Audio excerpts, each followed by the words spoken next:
Lições bíblicas. Relacionamentos em família. Superando desafios e problemas com exemplos da Palavra de Deus.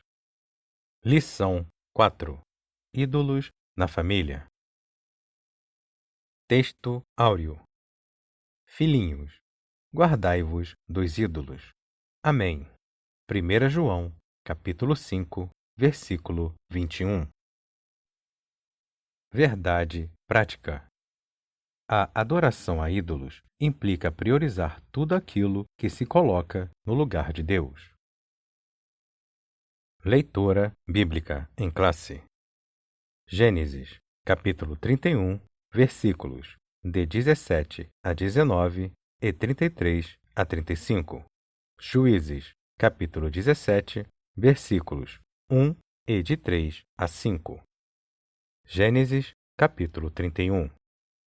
Então se levantou Jacó, pondo seus filhos e as suas mulheres sobre os camelos, e levou todo o seu gado e toda a sua fazenda que havia adquirido, o gado que possuía, que alcançara em Padã Arã, para ir a Isaque, seu pai, à terra de Canaã.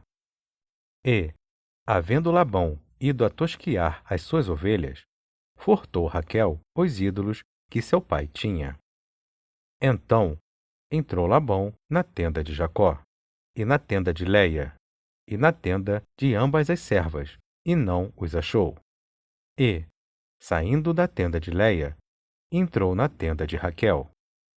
Mas tinha tomado Raquel os ídolos, e os tinha posto na albarda de um camelo, e assentara-se sobre eles. E apalpou Labão toda a tenda, e não os achou. E ela disse a seu pai: Não se acenda a ira nos olhos de meu senhor, que não posso levantar-me diante da tua face, porquanto tenho o costume das mulheres. E ele procurou, mas não achou os ídolos. Juízes, capítulo 17. E havia um homem da montanha de Efraim, cujo nome era Mica. Assim, restituiu as 1.100 moedas de prata à sua mãe. Porém, sua mãe disse: Inteiramente tenho dedicado este dinheiro da minha mão ao Senhor para meu filho, para fazer uma imagem de escultura e de fundição, de sorte que agora tu tornarei a dar. Porém, ele restituiu aquele dinheiro à sua mãe, e sua mãe tomou 200 moedas de prata e as deu ao ourives, o qual fez delas uma imagem de escultura e de fundição, e esteve em casa de Mica. E tinha este homem, Mica, uma casa de deuses, e fez um éfode e terafins, e consagrou a um de seus filhos, para que ele fosse por sacerdote. Introdução.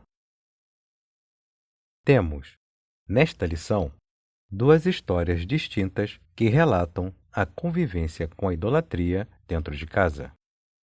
No primeiro caso, temos Raquel, a mulher de Jacó, que sabia que seu marido servia ao Deus de seus pais e que ele era poderoso, invisível e não precisava de ídolos de sua imagem. Entretanto, Raquel achava-se insegura quanto ao seu futuro. Sentindo-se injustiçada pelo seu pai, que não lhe deu nenhuma herança, nem a ela, nem a sua irmã Léia, resolveu furtar as pequenas estatuetas ou ídolos de seu pai, que eram os pequenos deuses dentro da casa de Labão. O segundo caso é o de Mica, um eframita, que viveu no tempo dos juízes em Israel e que, unindo-se aos danitas, fabricou ídolos e construiu um santuário para eles em sua casa. Nesta lição, veremos as consequências da idolatria dentro de uma casa. Tópico 1. Os ídolos encontrados na tenda de Raquel. 1. A fuga de Jacó e sua família para a terra prometida. Depois de muitos anos de trabalho para o seu sogro, Labão, tendo prosperado muito, Jacó resolveu voltar à terra de seus pais. Em função dos ressentimentos que existiam entre ele e seu sogro, e, não vendo possibilidade de liberação para viver sua própria vida, Jacó resolveu fugir das terras de Labão, sem falar nada a ninguém. Quando foi descoberta a sua fuga, Labão e seus filhos resolveram ir atrás dele para fazê-lo voltar. 2. Labão descobre o furto de seus ídolos domésticos. Labão era homem idólatra e possuía pequenos deuses no interior de sua casa, para os quais ele orava e pelos quais acreditava ser ajudado. Eram, na verdade, terafins fabricados de madeira, pedra ou barro, cujas imagens eram veneradas e adoradas como amuletos para proteção familiar e pessoal. Quem os possuísse também tinha o direito à herança. Quando Raquel percebeu que seu pai não lhe daria herança alguma, ela furtou os ídolos dele. Ao chegar no acampamento de Jacó, Labão indagou-lhe a respeito dos seus ídolos, e não os encontrou, porque Raquel os escondera na albarda de um camelo, e se sentou sobre eles. 3. Raquel usa a mentira para esconder o ídolo. Raquel sentou-se sobre os ídolos para que Labão não os encontrasse. Ela usou a justificativa de que estava no período menstrual para não se levantar de cima do camelo e, consequentemente, para seu pai não encontrar os ídolos ali. Fica claro que, embora Labão acusasse Jacó de roubá-lo, foi sua filha Raquel que furtou seus ídolos e, por isso, o enganou. E Labão não encontrou os seus ídolos. Esse episódio gerou uma grande discussão entre Jacó e o seu sogro. Sinopse 1. Diante do engano de Labão contra Jacó, subtraindo bens da herança das próprias filhas, Raquel furtou os ídolos do pai e mentiu para acobertar sua tentativa de fazer justiça com as próprias mãos. Tópico 2. Um santuário de deuses na casa de Mica. 1. A idolatria e o caráter antiético de Mica. Apesar de um nome especial cujo significado é quem é como o Senhor, nosso Deus, Mica não correspondia à importância do nome que tinha, porque não honrava a Deus em sua vida. Ele tinha uma família, embora o relato bíblico não cite a sua esposa. Sua mãe vivia com ele e era muito rica. O povo que vivia na região montanhosa de Efraim tinha se corrompido por causa da idolatria. Havia, em Israel, de modo geral, um abandono total aos mandamentos da lei de Moisés, em que o povo de Israel aderiu a um sincretismo religioso que implicava uma apostasia total. Além do abandono da lei do Senhor, as famílias começaram a adotar esse sincretismo religioso dentro de suas próprias casas, admitindo ídolos caseiros, para os quais faziam culto e adoravam com o objetivo de obter favores materiais. Os valores morais e éticos foram abandonados, e Mica era fruto dessa corrupção moral. Por isso, não foi difícil para ele roubar a própria mãe. 2. A abominação de Mica. Mica havia construído em sua casa um santuário para pequenos deuses, ou seja, terafins.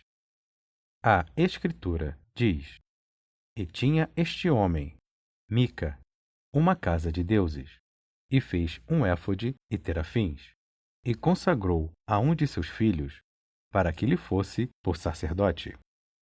Mica havia roubado a própria mãe, sem que ela soubesse. Ele levou consigo 1.100 ciclos de prata, equivalente a 13 quilos do metal. Visto que sua mãe não sabia que era seu próprio filho quem a furtara, ela lançava maldições sobre o ladrão.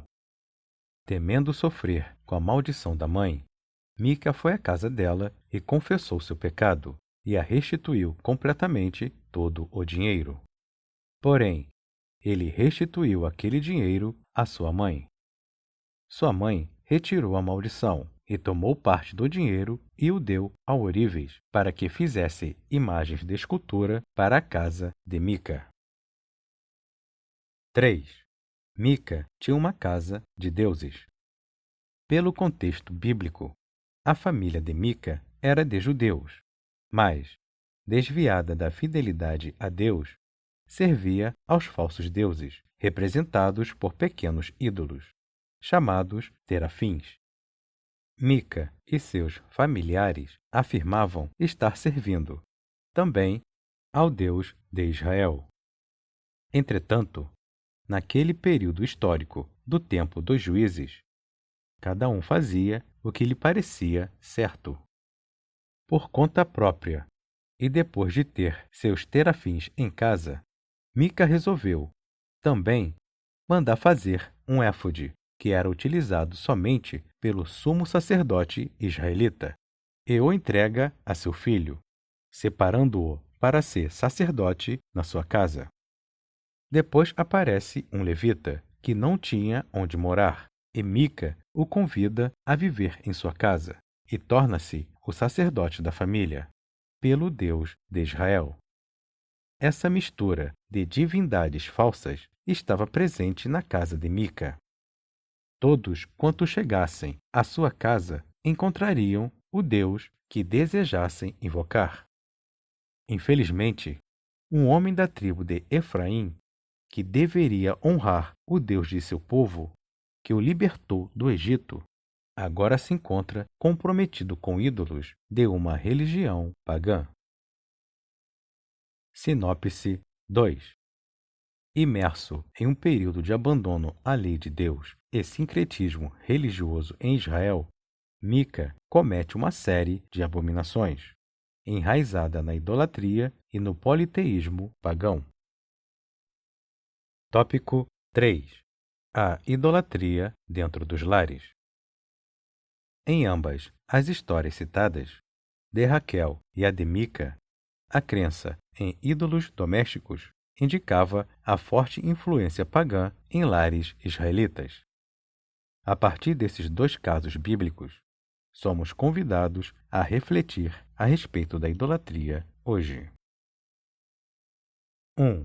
Os ídolos domésticos dos tempos atuais.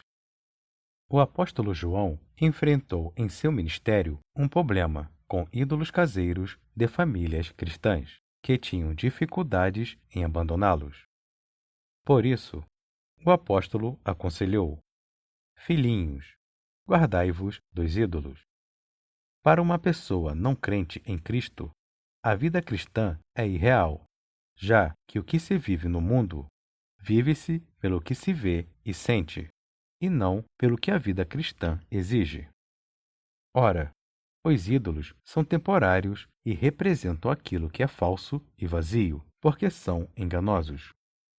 Qualquer coisa pode se tornar um ídolo dentro de casa, como, por exemplo, um emprego, um carro, um dinheiro, um filho, um pai ou uma mãe, um estilo de vida. Ora, como identificar idolatria dentro e fora de casa? Tudo aquilo que requer lealdade e honra acima de Deus se constitui idolatria. Paulo escreveu aos Coríntios: o ídolo nada é no mundo. Por isso, é um perigo endeusar pessoas, colocando-as na posição ou acima do próprio Deus. 2. Identificando os ídolos modernos dentro dos lares. A proliferação da cultura da mídia entrou em nossas casas e, queiramos ou não, convivemos com ela no dia a dia. A mídia, por si mesma, é neutra, pois é o meio pelo qual serve a sociedade como canal de comunicação, através do rádio, da televisão, da internet, dos smartphones, da rede de computadores e de outros meios. Ela é um modo de comunicação que deve ser usado com sabedoria. Entretanto, não podemos ser manipulados por ela, que faz parte de um mundo tecnológico e intelectual, no qual todos vivemos. O que não podemos é fazer o uso acrítico desses instrumentos.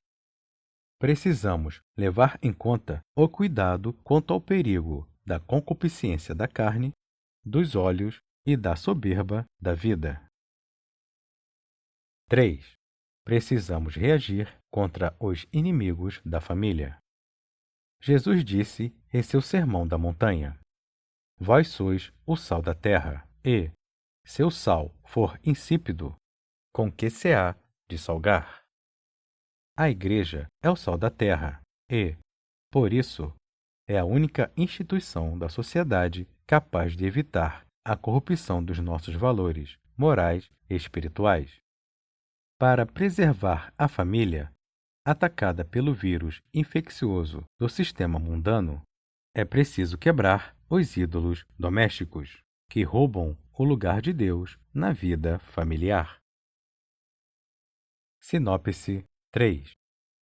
Precisamos combater os ídolos domésticos dos tempos atuais, assim como a qualquer influência pagã em nossos lares. Conclusão: precisamos investir na família, criando barreiras espirituais e morais no seio dos lares, para salvar nossos filhos e prepará-los para uma vida cristã sadia, que glorifique a Deus. Por isso, os ídolos da atualidade precisam ser retirados do nosso meio, para que não venham a roubar o lugar de Deus em nossas vidas.